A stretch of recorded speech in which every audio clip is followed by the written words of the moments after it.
What's up, everyone? Welcome to the Power Play with CJ. I want to focus in on the Edmonton Oilers and San Jose Sharks series preview, as the two teams are going head-to-head with big implications in their first-round matchup.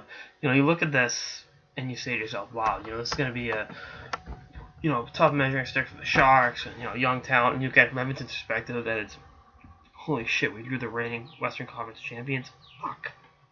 And there are a lot of similarities between Edmonton and Toronto. They're both in Canada, for one. They both have centers that were number one picks on the draft as faces of their franchise, so that helped revitalize, morbid teams. But in both cases, in terms of Toronto in the East and Edmonton in the West, they both drew hungry teams that, sans last year's Stanley Cup run, are void of Stanley Cup final appearances this decade. Again, San Jose broke through after 12 years of having Joe Thornton out there. So the Sharks are hungry. They tend to smell blood in the water. But again, it's just one of those things. Not the best matchup for Edmonton. And let's dive into the Edmonton Oilers. Everyone knows what my friend Connor McDavid, he gave me that actually, by the way, no big deal. True story. I can sit here and talk about him all night long, but I will spare you my deepest fantasies for a later date. You look at the guys he's elevated, the guys around him who he has brought to the next level. Leon Draisaitl, quietly, 77 points. Jordan Eberle, 20 goals.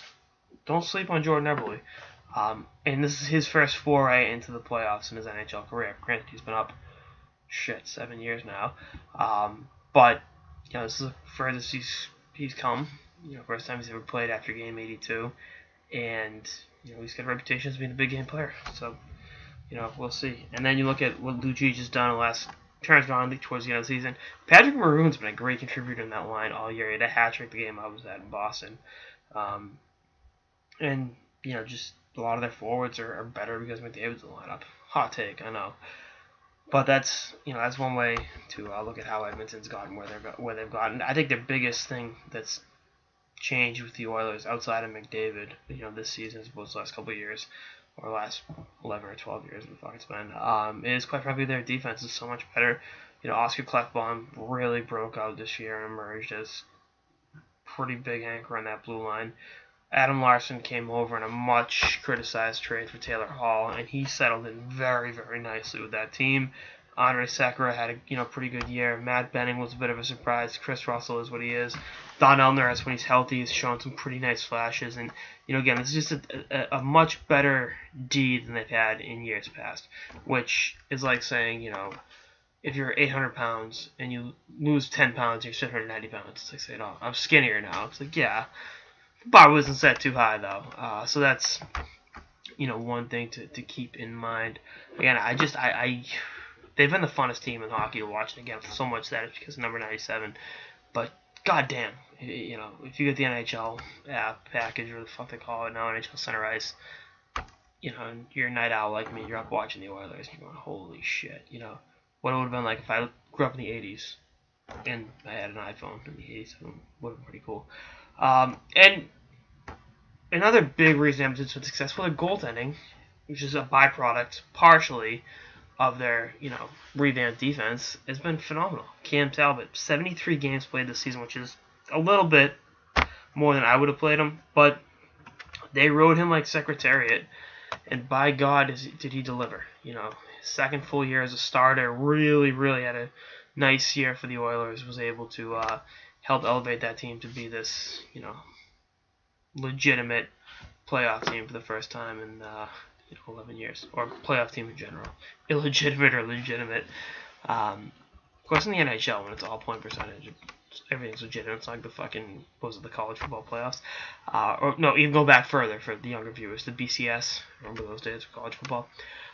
All right, so I did my Edmonton Oilers soliloquy and why they're so great and young and exciting and fancy schmancy buzzwords here and there. Let's look at San Jose. With San Jose, it begins and ends with number 88, Brent Burns.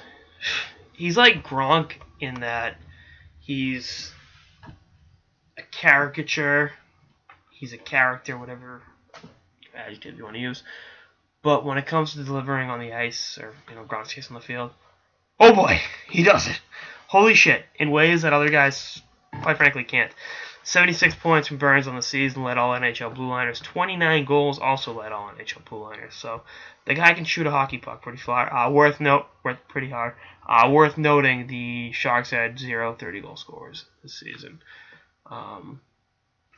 Burns and Joe Pavelski, Little Joe, had 29 a pop. Again, this team's got some.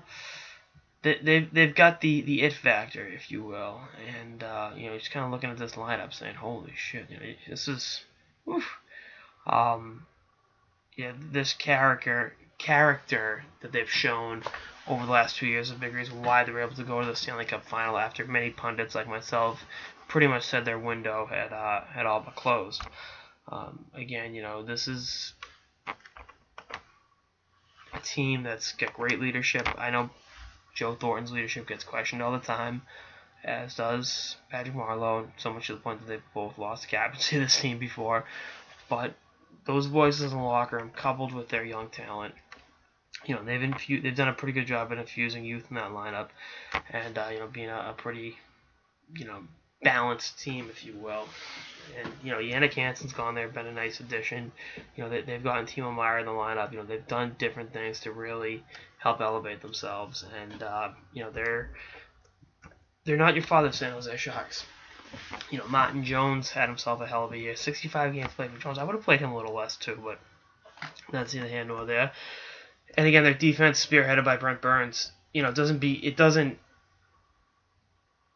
Burns isn't the only very good defenseman. Marc-Edouard Vlasic, is excellent. Connor McDavid's going to be seeing a lot of him throughout the series. I like Schlemko, and I think Schlemko's one of those guys who are going to end up losing to the expansion draft, which kind of sucks, but because he's a very good player and someone that's fun to watch. So, or not fun to watch, but just a good fundamental hockey player. He's like a San Antonio Spur. If the San Antonio Spurs played hockey, my basketball fans will get that reference. Again, they've just had some really, fun games this season, and I think they're going to continue that. I think it's going to be the San Jose Sharks prevailing in 6 games. I said this with Toronto, and I'm going to say it with Edmonton. Sidney Crosby's first foray into the playoffs. So we're doing the McDavid-Crosby comparison. How original.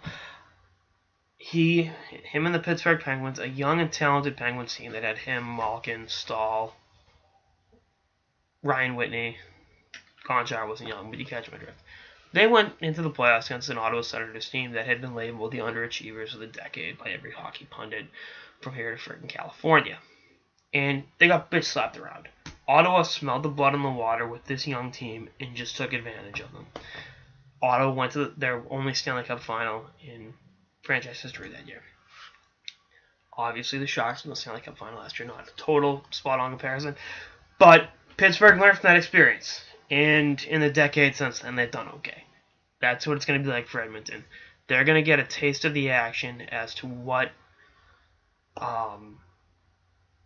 good teams have to go through. And it's not just limited to hockey. I mean, Michael Jordan had to get bitch slapped by the Celtics and Detroit Pistons before he could finally become a champion. And I think McDavid's going to learn that.